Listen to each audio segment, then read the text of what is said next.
And so I am really excited that Arshay Cooper had time in his schedule to just say, yes, Richard, I can do this one-on-one with you. So thank you, Arshay. Today, I just want to, reflect from 2020 to 2021. And, the reason why I'm back with you as Ron is because of the death of Mr. George Floyd and the death of so many other Black people specifically from the police. And I always like to make sure you understand that this is not the oppression Olympics. None of us are more oppressed than the other. White supremacy will pit us against each other. All of the groups, all of the groups that are protected by the federal government, I recognize you, but sometimes I will speak from my lived Black experience versus the experience of being Hispanic, versus the experience of being disabled, versus the experience of being a person who does not identify with my assigned gender. And so, Arshay, I asked you here today for this reflection, this informal conversation. We will touch on a most beautiful thing because it's the most impactful movement initiative that we have right now in rowing. But I want to also talk about how impactful your movie and book has been for society in general. And so feel free to just jump right in and give your shout outs now. Yeah, my shout outs is definitely to Mary Mazio and the producers who all got together and thought, this is what is a great story to tell. And there's so many powerful stories out there to kind of, I would say, accelerated the movement, right? It was definitely happening before the film, just not as quickly because of some of the things that happened in 2020, right? You had, Row New York out there doing the work. They've been doing the work for a while, and Ben in Springfield and CRI and Philadelphia City Rowing and Stockton. So there's been so many people that's been doing the work for a bit. So thankful for them and the work that they have been doing. But I think the impact has been amazing. I think to see, or to hear from Black fathers who pushed their sons to play basketball their whole life and soon realize that this may not be the route because there's so many great players, and to reach out and say, how do I get my son in rowing, right? To get messages from cops to say, what do I do? Messages from folks who rowed at Princeton, Harvard, and Yale, class of 66. And now I understand my privilege and the lack of access that's happening in the world. It's been awesome. And listen, like, words and film is, to me, it's beautiful, but it's more beautiful when action follows. And again, I've been seeing the impact before the film, but even more so with the film, especially when you get a young Black man or woman say, hey, you spoke at my school 6 years ago. Now I'm rowing at Stanford, or now I'm rowing at Williams, or now I'm rowing here. Right.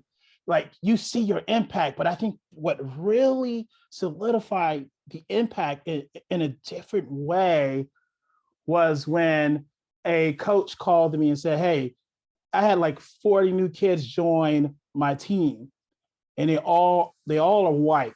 And I know I have to do something about it. But half of them said they're there because of Arshay Cooper, right? Like that, so the reach has gone, spoke to everyone, no matter who you are, where you've been, what you've done, what color, and it's been awesome.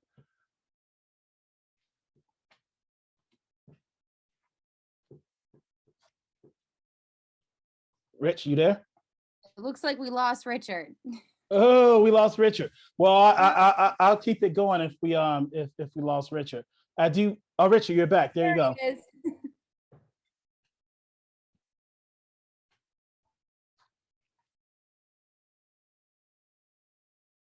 Rich, you hear me?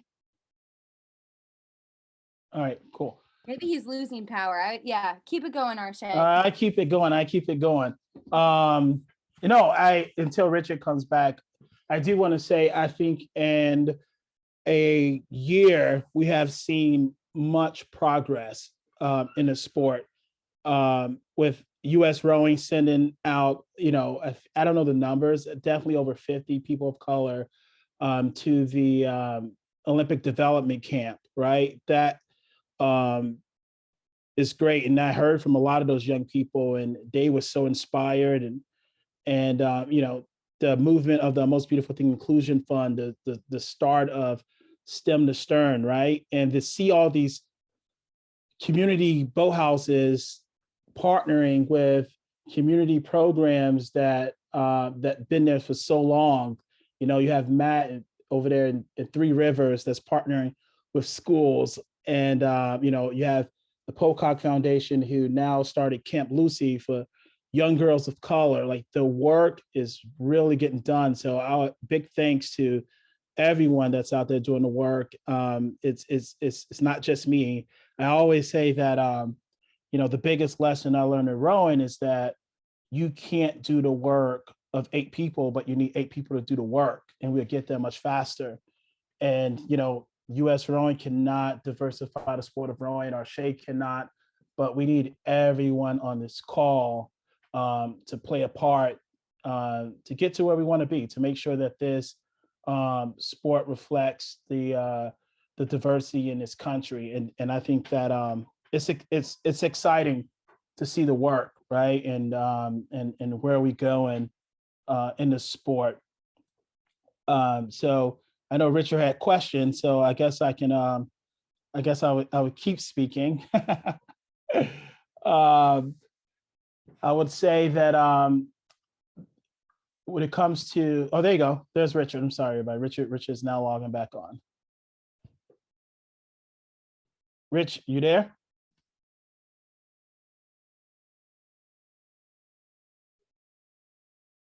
You're muted.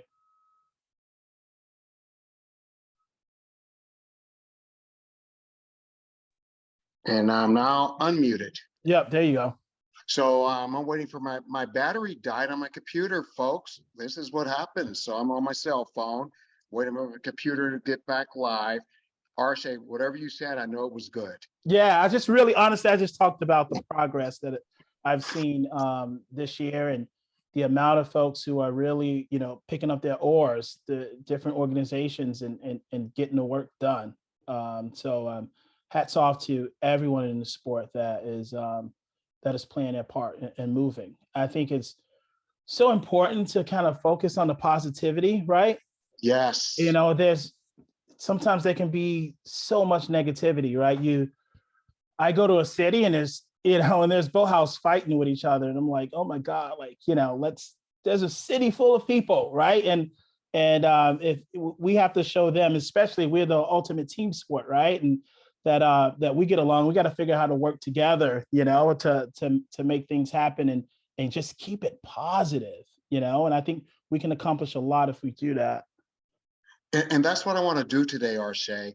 You and I have been, I've been in this game a little longer than you, and you have really come to the forefront, but we get to hear about what's wrong. And today I really wanted to celebrate the year from 2020 to 2021 of what's going right. And so if you could describe in one word your year or years, 2020, 2021, what's that one word? I would say challenging, but that's Yes. that's a good thing, because especially as a rower, when you finish, it shows that you're on the right path, right? Like, when you finish your first heat, it just get harder, right? And it gets more challenging. And so when the path is not that easy, and there's anxiety involved, and you're managing more and more personalities, I honestly think that you're on a path to making changes, and you're having uncomfortable conversations and doing right things. So it has been challenging, but have been great at the same time. Thank you for that. And for the folks that are viewing today, and maybe you'll check this recording out later, today we're not going to really be here to talk problems, but we're just going to really maybe get some tips, some celebration about things that are going right, and maybe you can go back to your community and go after the things that can go right versus keep looking at the things that might go wrong. And so, RJ, this is personal. What are the most important lessons that you have been learning through this process? Yeah, good question. I would say that basically, I would say the most important lessons I've been learning, I would say, which is again one of the challenging parts, is just pretty much how to manage personalities. Honestly, man, in a sport, outside of the sport, everyone's so different. But again, that sport teaches us how we all are different, different sizes and strengths. But when we're in a boat together, when we have good leadership and a time to just sit still and be quiet and listen to each other, we can find the rhythm, right? And so what I'm learning is how to listen more and how to find the rhythm to get to where we need to be. And I would say that the same lessons that I'm learning now and continue to learn, it's the same lessons I've learned over 20 years ago in the sport of rowing. It's just very simple lessons on just, how to leave the boathouse basically better than you found it, even if you didn't make the mess, because it leaves it easier for the next group, right? And so how do I leave the sport and how do I leave the communities in the city I live in better than I found it, even if we didn't make the mess, is the way I live my life. And that lesson is what I'm continuing to learn. And I think that's an important lesson for all of us. And so what, I'm thinking about just all the challenges that you've gone through, traveling, you've been on the road for the last 7 days. To share with us what you're grateful for. Yeah. I mean, number one, God and then family. And again, I'm grateful to all the folks, everyone, first of all, but to the folks who don't look like me, who decided that they just want to do more in a community like mine, right? Again, like I said, that they want to leave the boathouse better than they found it. And personally, those people haven't created, right, some of the things that are there, right? There's institutions that did before they were even born, but people are stepping up like never before. And I'm getting so many messages, especially from college students. What can I do? How do I volunteer? And it's been real. So I am grateful for those who are in the sport. And I'll say this, Richard. I haven't talked about this publicly, but in the beginning of this year, I got COVID. You knew that. A lot of people didn't. And I was in critical care for almost a month, right? It just wasn't looking great. And, my family had their own battles, and, I live in New York and, really no family here, but the way that the people in the sport rallied around me to help really just reassured the village that and the goodness that this sport have with the people that's in it, and I think that I am grateful to the people in this sport again, and I choose to always focus on the positive things, and so that's what I'm most grateful for. Yeah, I'm glad to hear you be transparent and say that, because that's a message that people should hear, that um, you and your family went through a period of time where it was very shaky and shady, but people were still trying to get you to pour into them. And I'm grateful to hear that the community, once the community found out that they were able to pour into you, and that's super important. And so as you have been the boots on the ground with your team, and you've been through all of the communities, a lot of urban communities, non-urban communities, um, since the death of Mr. Floyd and others like Mr. Floyd, what impact has that been on the local level when it comes to the rowing community, and then just in general in communities that you've been in? Yeah, I think that I would say, how sad it is, it sparked conversations that man, I've been waiting to hear for so long, right? Like Right. I've been speaking to corporations like Chase and Starbucks and Microsoft.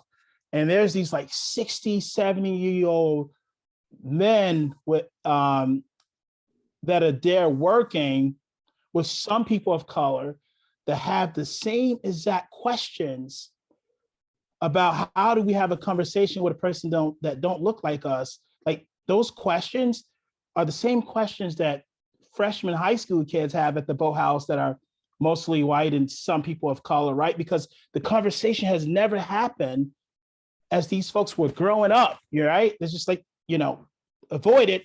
Let's get together. Let's work hard. Let's practice. And so I think that it sparked a lot of uncomfortable conversations. And those conversations have been courageous and uncomfortable. And we all know as athletes that in order to get the results that you want to see, you have to be courageous and you have to be uncomfortable the whole time, especially when you're in a boat and you're pulling hard and your back is hurting, your hand is hurting, but you're going after it. And so I think that the impact and the actions after these conversations, I've seen change places in communities.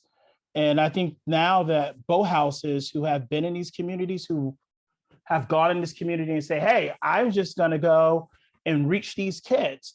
I think they took a step back after these conversations and say, wait a minute, there are these communities, these people who have been rooted here for so many years, and we need to listen and understand and learn more from them and move our organization with their ideas, Right. right? Because Right. they know. And so I think that's some of the impact that I am seeing and noticing in the sport and some inside of these community boat houses. Yes. And so I've said this to you. I met you a couple of years ago, and I called you, I think, after reading your first book, Sugar Water, and I'm on the airplane and I'm snot crying and all that. And someone actually had handwritten a letter and told me I should read your book. And I read your book, and I was traveling for US Rowing, and that was I couldn't wait to talk to you. And I'm going to say this out loud, that Arshay is one of the most influential people of our time right now when it comes to recruiting and creating awareness through rowing, and that's pretty powerful, Arshay. So I just want to recognize you for being an influencer. You don't care about social media influence. You care about really getting kids in boats. And so I want to go with this boat question. What is your, if you had 3 tips to get kids in boats, what are those 3 tips? Or give me one. I'll give you 3, man. What are you talking about? I'm not All giving you right, one. give me 3. I think number one, I think the representation piece is important among leadership and coaches. Um, Remember when I walked in the lunchroom, I saw, the TV monitor and no one looked like me. And I said, no, right? Right. And I think that when I went upstairs, I seen Coach Jessica, right? Like a female coach. Like there was no women coaching. I didn't see coaching high school boys at that time. And the fact that she was a woman, and in our neighborhood, most of us was raised by women and and most of our teachers were women. We felt comfortable with women, right? Really helped. And the fact that Victor, who wasn't a rower, but was a strength and conditioning coach, but he was Right. Black and he was Right. from that community. And it showed our families that there's someone here that will understand in this space of people who didn't look like us, who understand this space and somehow been here, because he's this older guy who trained all kinds of people. And he will advocate for us in a way that, not saying that others won't, but they felt like he will understand what it's like to be us in this sport. I mean, in this space. So I think the fact that, number one, if the leadership and those who are in charge reflect part of the world you live in, that helps, right? So let me stop you right there, because I'm just going to use my own words with this so people can understand this. You don't have to recruit, and it's a dearth of rowers of color, and there's a dearth of rowers of color of our coaches, but you can recruit the community to be a part of your rowing program. And that's important, because there are people in the community that know the youth in the community. You don't. They do. Recruit them first to get on board and then create your program. Yes, I absolutely believe that. I would hire a strength and conditioning coach. I will also pay him to learn how to row with the master's program. Correct. And Right. yeah, and learn the sport.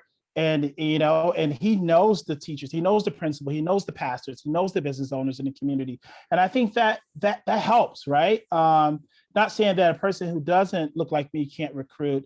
They can, but I think that representation and the fact that that staff reflects the whole world, the whole city. I mean, I think that helps. So I think that's number one, representation. Number two, I would say that connecting with the school and the community, meaning that sometimes we go and recruit at a school and they won't see us again until next fall when it's time to recruit again, right?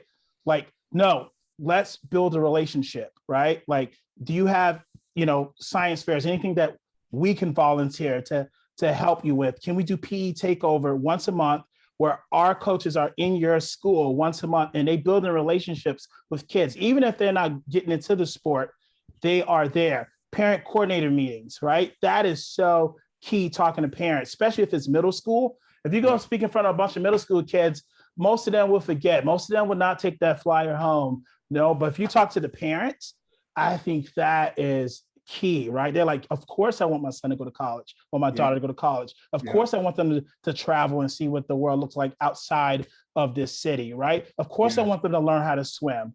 Of course I want the extra academic support. So I think that is key, like building a partnership with the school. It shouldn't be a one-way transaction. It should be a relationship. And I'm going to piggyback on that point as well. And so my biggest and most successful recruiting for rowing was asking a city, a public school system, a public school district to allow me 15 minutes in front of the PTA, not the athletic director, not some football coach. Let me be in front of the parents for 15 minutes. And those parents will all go, what? How come we didn't know about this? And it's the parents pulling their kids. Sorry, other sports. It's the parents saying, well, my kid's sitting the bench. And in rowing, no one sits the bench. That's what we tell them. Everyone gets to row. You may not be in the A boat, but you're going to row because every person is needed. So getting in front of the PTA for 15 minutes and talking about the values and the virtues of rowing and the benefits and how we benefit from having those youth in rowing. Yeah, and you access school. Hey, do you have any, or the athletic director? Are there any alumni, right? Who are in school or just graduated, is looking for a job, right? We want to help them. We want to partner with that young person in the school to get kids involved, right? And if the school knows that this alumni is involved, I think it matters. And I think the last thing I would say is that when you're talking to an athletic director, one of the things I always say to them is like, hey, the moment a group doesn't make the football team, the basketball team, the baseball team, the soccer team, and there are many, please let me talk to them at that group. And I'm going to tell them about a sport that can completely change their lives and want them, right? Like that is that is just so important. Yeah, appreciate that. And so in the chat, someone said yes to something that you said. So important to understand and listen to our diverse communities before we recruit and begin to share our sport. In Cleveland, they're saying they need more diverse coaches. And in Cleveland, I say create more diverse coaches. Yep, absolutely, absolutely. And so in the Q&A, if you have Q&A, or if you have a question for Arshay or myself, we're not here representing US Rowing, we're representing us, we're representing friendship. We're actually representing the secondary dimensions of diversity today. You know, we have a primary dimension of diversity, and that's how we're born, the color of our skin, our eyes, our hair, and that's where most Americans see each other with that primary. But we're also have secondary, and we're more in depth than that. And so I'm a college professor, I'm a father, I'm an uncle, I'm an avid athlete in multiple sports. Arshay, you secondary dimension that you are strong into anti-violence. And people look at your film and you read your book, but they don't know about your work when it comes to being on the ground with your crew when it comes to anti-violence. So you want to touch on that?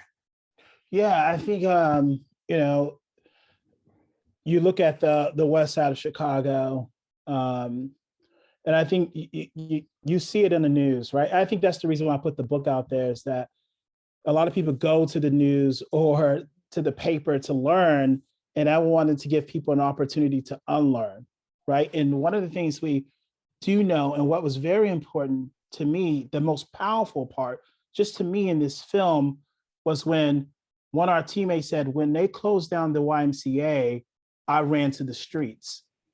And I remember that YMCA, it was 150 kids there. That's where the coaches were, the school counselors, just so many great mentors, right? And now you have 150 kids hanging out in the street because the YMCA lost funding. Now those sort of things were happening all the time.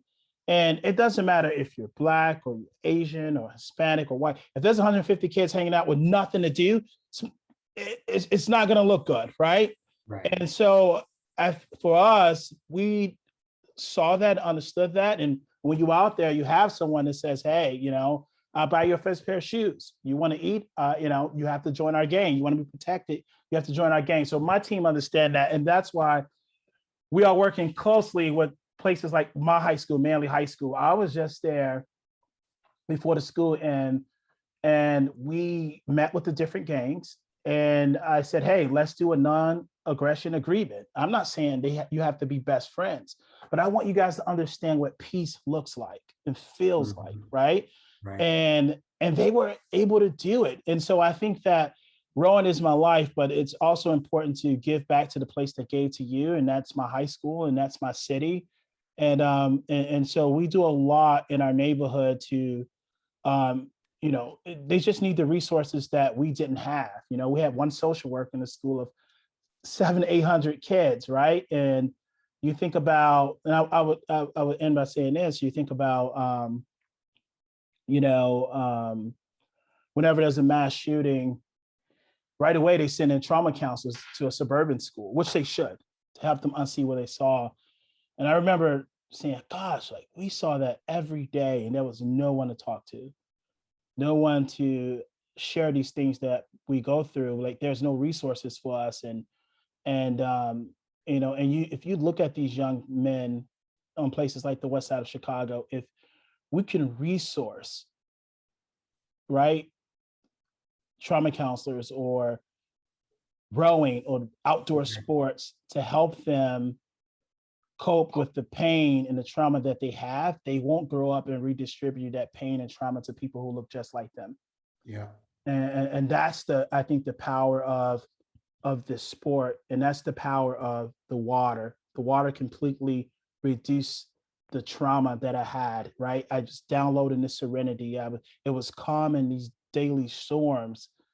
And the purpose of this story, the purpose of this book, in one sentence, is that I am so glad that my access to water wasn't based on the amount of money that my mother had in her pocket. Yeah. Yeah. Thank you for that. Thank you for your work with anti-violence. I actually, in the late 80s, worked with Crips and Bloods high schoolers, and we created a mentor program for them, and they had a neutral ground. Guess where? YMCA.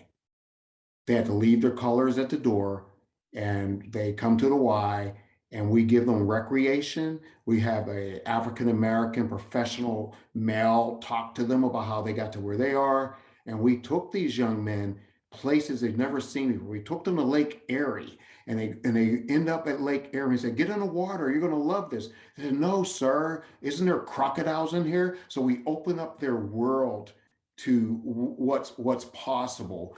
And I appreciate that about you. The other thing about water and rowing and the communities that we both have come from is an equalizer, because none of the kids know how to row. Most of them are afraid of water. That it's an equalizer where your toxic masculinity is left at the door because you're learning together something that you've never experienced before. And so rowing really, really is that ultimate sport. Um, and so, what are some of the lessons that you've Yeah, learned in the last 2.5 years? yeah. I'm going to start off with like the raw lessons, just as a person who, you know, try to surround myself with everyone who wants to be in this army, right? I think that I've honestly learned to stay focused, to really truly accomplish what I want to accomplish. That number one, I can't lean into toxicity. I can't lend my ear to negativity. Um, I have to simplify my life and eliminate the drama, right? That's number one. Like those simple things really get you where you want to get you to where you want to be really fast. But also that you can't let the small distractions destroy your journey. Remember, Mm. like I would, you can use that in the water or outside the water, right? I remember like, my last race in Michigan, looking to see how many meters we got left, and I catch a crab and costs us our first place race, right? You see in the film, right? Like, and so I think we can allow the small distractions destroy our journey. And some of you guys on the call, and I see your names, you are doing so good. Yes. I see you in Benderson, in Springfield, at Three Rivers, right? Like I see you. Minneapolis, North It in, Star Community yes, Rowing. Yes. yes, you guys are doing so well. And and remember, like the fear you create can become your reality. When I first learned how to ride a bike, and my uncle's just like, stay focused on what lies ahead. And every time I looked at the bushes, I ended up in the bushes, right? And so it's easy to get sidetracked or get distracted, but just stay focused. You are doing well. And again, I said, if it's challenging, you're on the right path. It's supposed to be challenging. It's supposed to be hard. You are a rower. That's the first lesson you learn. So just keep at it, right? And do it afraid, And I think I would say this, and I'll let you get to the next question, this lesson. 2 years ago, I was speaking to some kids in Harlem, all young Black men. And I asked them one by one, what's your dream? And one kid said, to eat at Chipotle. And Yeah, right. everyone started laughing. And I knew he was dead serious because, when I was young, if Chipotle was around, there was no way I would have been able to afford Chipotle, right? I Right. mean, we still debate on should we buy the guacamole, and so after that, I gave $20 to the school counselor, and I said, you have to make sure he eats Chipotle, because if we can eliminate the small dream, there's room for bigger dreams. There's Mhm. room for more dreams. And my only dream was to go downtown, 6 miles away and never been downtown. Yes. I started rowing. I go downtown. I'm like, wow, this is awesome. I want to go out of town. When is our first trip? Right? We go to University of Wisconsin for a day trip, and we was in the tanks. And I'm like, we need an overnight trip. And so we go to Penn. So the coaches were in the business of eliminating dreams, right? And sometimes, you know, because we're rowers and we visionaries, we want to build this great big village, bridge, and it's going to be diverse and it's going to be amazing and it's going to be awesome. And then we think about it and it's like, this seems impossible. It's a lot to do. Maybe I'll start tomorrow, but no, just lay one brick as perfect as you can every day. And then you will have that bridge, right? Like that's the work. And so that's calling the schools. That's communicating with the community, right? That's speaking to the kids, right? That's asking your friends to give, right? Let's just lay bricks every day. That's reading these books on DEI. There's attending these webinars, right? It's listening to Rowan and Collar, right? It's bringing Arshay out. Like just lay a brick, right? And use everyone in your circle to lay bricks with you, and then you will have that bridge. So eliminate the small dreams, and eventually we'll conquer the big dreams. Yeah, I love that. I never ate in a restaurant until I was involved in sports. And this team, I started off in track and field. And so the team would take us to Ponderosa Steakhouse. Ponderosa Steakhouse, like, what's a steak for starters? And so, yeah, sport, just the smallest little thing. And I always said to myself, one day I'm going to eat in a restaurant that has a tablecloth. And so sport has done that for me. Yeah, and so I appreciate you saying that. It's the little wins. So although the coaches out there and the clubs out there, you want to create these champion rowers and we get their hands all bloody because that's a part of what we do, take them to a restaurant and get that first win. Get that first win and build upon that.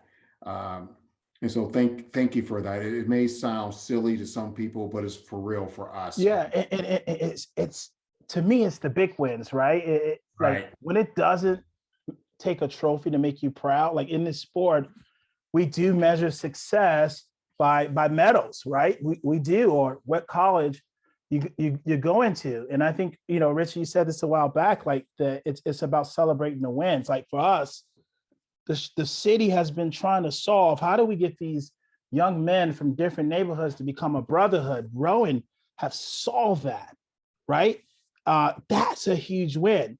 To have these young men to take the bus an hour and a half a day to a community where no one looks like them and be Right. committed and face the fear of water, but still show up every day is a win, right? Like we have, you know, and you have these guys who can want to work and want to make money to help their mothers, but they're out there at the dock cleaning geese poop, right? Like, Yeah. like that character that, you know, that the sport has been building, and within all of us are wins that's bigger than I think any medal, because those are the young people that go and change the world. Yeah, I agree with that. And so I'm going to ask this question. You're a humble person. Well, how does it feel to be one of the most influential people, influential voice in a Olympic sport?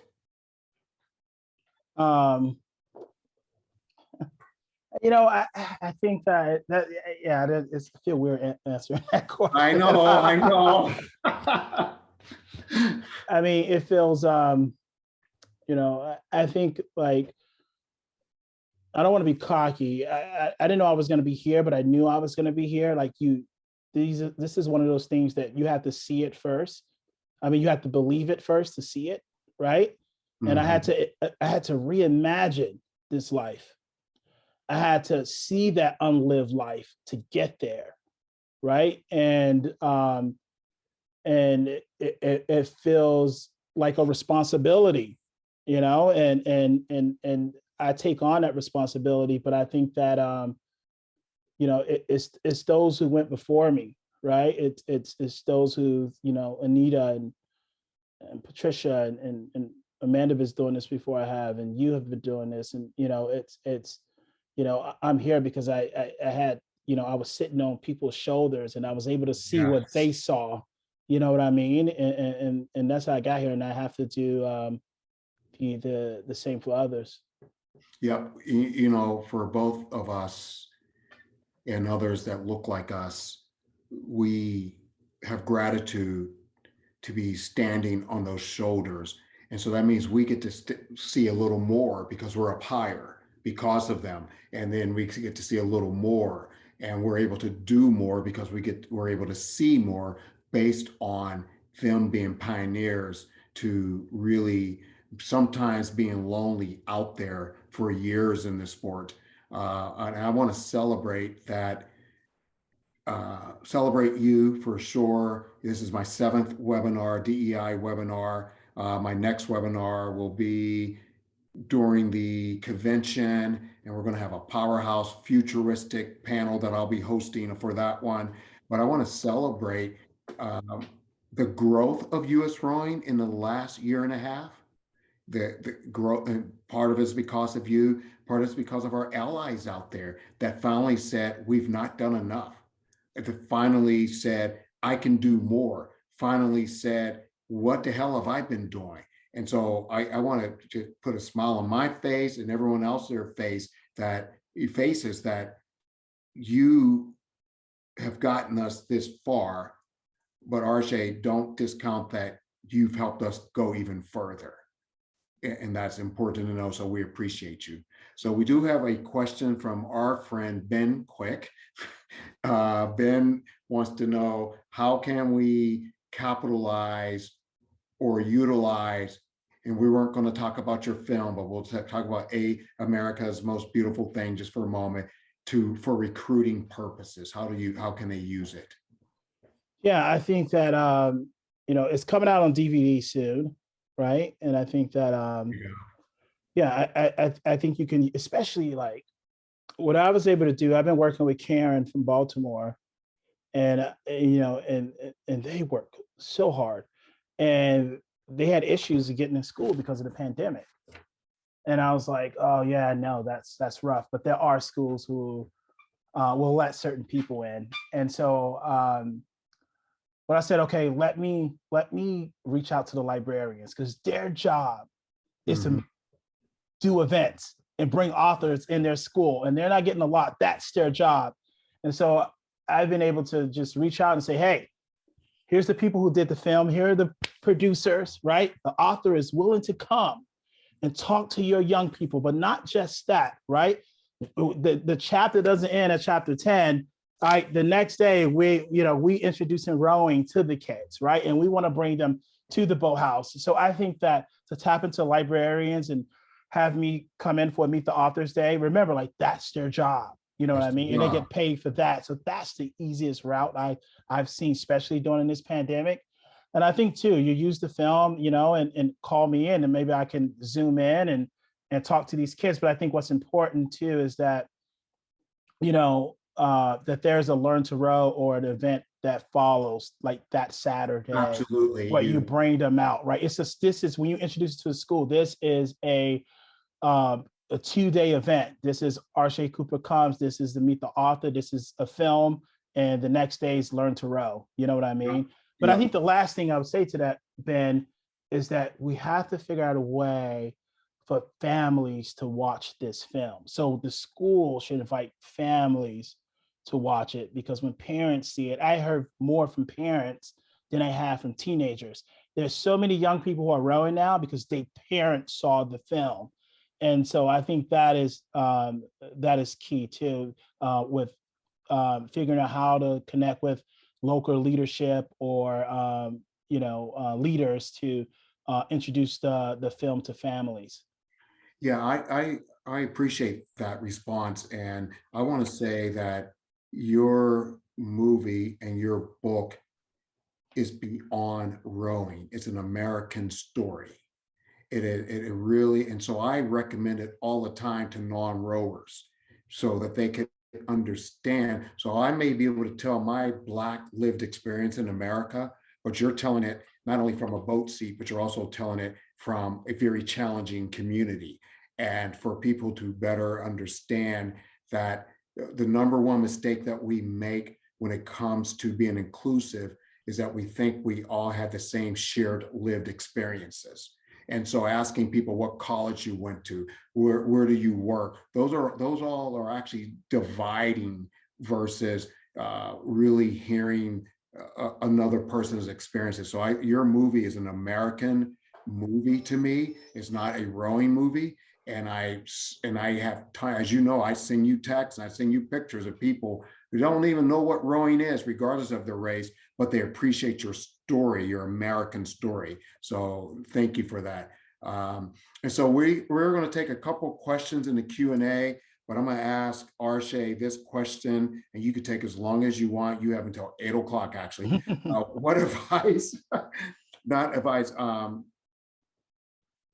what advice would you give your last year self to this year self? Oh, well, a lot less cheeseburgers. No, I'm just kidding. Good. Yeah, I think it's a good question, Rich. I think to allow, I think the first thing that reaches us in the sport, especially for me, is the wellness piece, right? That made me whole. That helped me to be the leader I wanted to be. That wellness, mind, body, and soul was number one. And I think that sometimes I just, and still to this day, like, I have, Amanda on my case about taking care of myself. I saw Anita and she was like, Arshay, do me a favor, take care of yourself. And sometimes this mentality of like, because I see it, right? And I still got friends living in different communities. I feel like sometimes if I sleep too long and I get too comfort, that someone won't graduate, that someone won't get to the water, that someone just not gonna live, right? And I haven't yet found that balance to be honest. And so it's gonna take a team effort, right? I'm not expecting everyone to give themselves away to doing this work the way I do, but I think if we all do a little bit more, I can let my feet off the gas a little bit. And people are doing that, but I think that I have to focus more on the wellness piece to be able to take care of other people. So I have to be, what I'm learning is to be a better angel of myself in order to be a better angel for others. And so that's what I would tell that person, and so and I'm learning that every day. And I think a lot of us in this sport is learning that because it's a lot of work, right? And I think that is sacrificing a lot of time for some of the people who are changing the course of changing their mission. For some, it has always been one way, and I think now that we want to do more and open the sport up to more people, it's a lot more work. But I think that we have to just remember to just find a way to take care of ourselves and get others on board. Yeah. So what I'm hearing is when we're in service of others, before we can be in service of others, we have to be in service of ourselves. In leadership, before we can lead others, we have to lead ourselves. And making that a priority, the little simple line on an airplane says it all. Put the mask on yourself first so that you can then help others. Yeah. So I appreciate your transparency there. And any way that I can help you be accountable, I'm there. you be mad at me, but I'm there for sure. So thank you for that. And one more thing about AMBIT, a most beautiful thing. Did you imagine once the movie was done that you would influence society, not rowing, Yeah, I society. mean, yeah, I think I was hoping, that, these, But I think when you split yourself open and willing to talk about things that no one's willing to talk about, that makes an impact. I think the numbers are over 100,000 people in the last year and a half. Like, we were doing 5 Zooms a day with massive groups of people. And to those kind of numbers is awesome. And I think that encouraged me to do the Most Beautiful Thing Inclusion Fund, right? I think that I began to reflect back on everything that was missing on our team. And I think at times, Richard, that programs are started by really good people, but kids show up and they're committed, but at times we can't honor their commitment, meaning that the same problem in America exists in our programs. They are given less and expect to perform in the same manner as everyone else. Meaning people will say, oh, those kids of color, they're good program, but they're just not as fast. And I'm like, well, they have 30-year-old boats, the most novice coaches because of capital and less days of practice, and can't go to the camps that the other kids can't go to, right? Rowing in a bathtub. You know what I mean? And so that's why the fund was birthed, is that we're going to go in these cities, we're going to give them all the tools and everything they need to compete, to get recruited, to go to college, right? And so they can be proud of themselves in this sport, right? And so it's all about honoring those folks' commitments, right? Those young people that show up, and and I am just so grateful that we're here. But it's not me alone, right? It's my team, it's our committee, it's you guys, it's everyone. And I think, I know time is closing. I think it's so easy to say and look at programs and say they're not doing it right. Or US Rowing, you're not doing it right. It's like, I would go to a football game, my high school football game, and I see all these guys I'm in classroom with saying, oh, I can't believe you fumble. Or I can't, oh, you missed that catch, or you didn't read, and I'm looking at them like, okay, you may be right with some of these things, but if you was out there, the sun is reflecting on your face and everyone is moving 30 miles per hour and people are strong and it's a whole different ball game on the field, right? And the work is hard and it's so necessary. You're dealing with so many personalities, right? And so we have to understand that, if you are wearing some of these people's shoes, it's like wearing, shoes full of cinder blocks. You know what I mean? It's the work is hard. And so I always put myself in the shoes and of those who are doing the work and try to understand and figure out how I can help. My favorite photo of all times, you can look it up on Google, is this turtle sitting on the gate, just chilling, just living free, right? And I'm like, how did that turtle get there? It didn't get there by itself. Someone helped. So in order for us, right, to feel free and the weight is off our shoulders, we just need more help, more boots on the ground, and less criticizing, and just more people saying, hey, hand me an oar, I'm jumping in this boat and I'm gonna pull. And that's the way I live my life.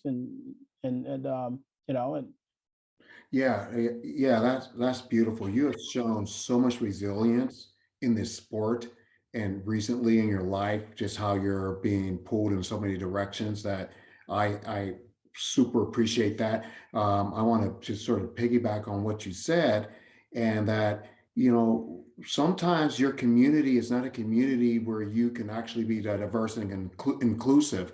But it doesn't mean you can't support another rowing program that is. You don't have to own it. You just need to support it. And RSA is doing it one way, but you can do it another way. Regions should get together and do a learn to row day together, and not just do it on one day, but do it on multiple days to demonstrate the community of rowing versus being in silos. And so we need to stop this mentality and shift from me and shift to we. And we can do that by supporting other programs when we might not be able to do it on our own. Arshay, I just grateful to know you, humbled that you said yes to this one-on-one, ending out this 7-month DEI with U.S. Rowing. Folks, stop looking to U.S. Rowing all the time to solve your problems and go to the problem solvers who are already out there on the ground doing it. That's their real truth. I'm grateful of where U.S. Rowing is going and what's been happening there. Arshay recognized that earlier today. We're going to get there, but we need you to also get there. And so, Arshay, give me your last 1 minute elevator pitch. Oh man, I'm all out of elevator pitch. I would say, Richard, I'm still going to go to U.S. Rowing. I'm still going to say I need your help. So, elevator pitch, man, on the spot. I would say this on September 10th. This past September 10th, me and my friend Preston spoke at a school. We had our citywide event with AMBTIF in Chicago, September 11th. And Preston was speaking, and this kid started talking while Preston was talking. And Preston was like, "Hey, man, like, I'm here for you." And the kid got upset. "You singled me out." So the kid said, "Richard, I'm going to get my Glock." He was really upset, and we couldn't really quite calm the kid down. But the look in his eyes were very familiar. Like, I almost felt what it was like to be him. And so that was the end of it. The next day we have this event. Buses are showing up. This kid, same kid, comes off the bus. He walks straight past us and he sit on this rock, and he has his friends with him, and they saw ducks. This school was 4 miles away, and they've never seen ducks, right? And they've never been by the water. And you go from seeing concrete buildings and dirt to grass and water. And they were amazed. It changed everything. And so we went to talk to that kid, Alvin, and he said, "Man, I am so sorry. I just needed someone to talk to," right? Long story short, the kid started erging, stronger than most kids. He was running around this event like a kid in the candy store. And now he's on, now we're going to introduce the indoor rowing program to that school. And we're working with Stacy in Chicago Training Center to get these kids more involved, right? And so I think my elevator pitch is just honestly do the work. And if it's not looking good, do the work and just keep showing up and just keep going after it. And rowing is about taking risk, and you will see the results. And call on me, call on Richard, right? I give everyone Richard's cell phone number. But no, thank you guys for listening. You can reach out to me. I try to do a lot less talking these days, and just, I want to be out there on the ground. And so that's where you'll find me.